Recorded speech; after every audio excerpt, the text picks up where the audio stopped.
విజయనగరం జిల్లా అల్లూరి సీతారామరాజు అంతర్జాతీయ విమానాశ్రయానికి భోగాపురం పేరు జతచేస్తే ఏ చట్టం అడ్డు కాదని, అయితే ఆ పేరును ఎందుకు తొలగించారో ప్రభుత్వం స్పష్టం చేయాలని ఏపీ లోక్సత్తా రాష్ట్ర అధ్యక్షుడు బి శెట్టి బాబ్జీ డిమాండ్ చేశారు.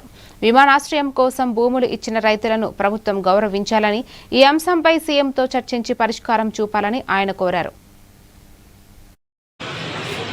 ఆగస్టు 1న గౌరవ ప్రధానమంత్రి నరేంద్ర మోడీ గారు, గౌరవ ముఖ్యమంత్రి చంద్రబాబు నాయుడు గారు ప్రారంభించిన అల్లూరు సీతారామరాజు అంతర్జాతీయ విమానాశ్రయానికి భోగాపురం పేరు ఎందుకు పెట్టలేదు, విజయనగరం జిల్లా ప్రజలు బాధపడుతున్నారు, రైతులను మీరు అవమానించినట్టే అని చెప్పి మేము కోటా గంటస్తంభం ఉండాలి.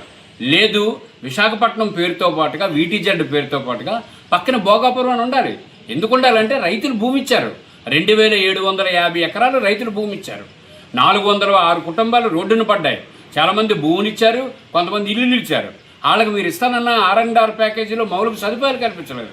వాళ్ళ పిల్లలకి మీరు ఉద్యోగాలు ఇవ్వలేదు. అంతేకాకుండా విజయనగరం జిల్లా 1979లో ఏర్పడిన తర్వాత 47 సంవత్సరాలు నేటికి అలాంటి సమాధానం ఏది కరెక్ట్ కాదు. దయచేసి వారు ఆలోచించాలి. ఆలోచించి గౌరవ ముఖ్యమంత్రి గారితో మాట్లాడి ఆ పక్కనే, ఆ లోగో పక్కనే భోగాపురం అని పెడితే వచ్చిన నష్టం లేదు. ఒకవేళ అంత పెద్ద ప్రమాదం ఏమంటే మీరు చెప్పండి. ఎక్కడ పెట్టడం ఏంటి? విమానాశ్రయం పేరు పెట్టకుండా విశాఖపట్నం పేరు పెట్టడం ఏంటి? విశాఖపట్నం రైల్వే జోన్ అని అంటున్నారు, అక్కడ విజయనగరం అని పేరు పెడతారా? మీరు ఒప్పుకుంటారా మంత్రి గారు? వైజాగ్ జిల్లాలో ప్రజలు ఒప్పుకుంటారా? కనీసం ఆలోచించాలి మీరు. దయచేసి గౌరవ కొండపల్లి శ్రీనివాసరావు గారు అనవసరంగా ప్రజలను తప్పుదోవ పట్టించకుండా వాస్తవాల్లోకి వెళ్ళండి. ప్రజలు చాలా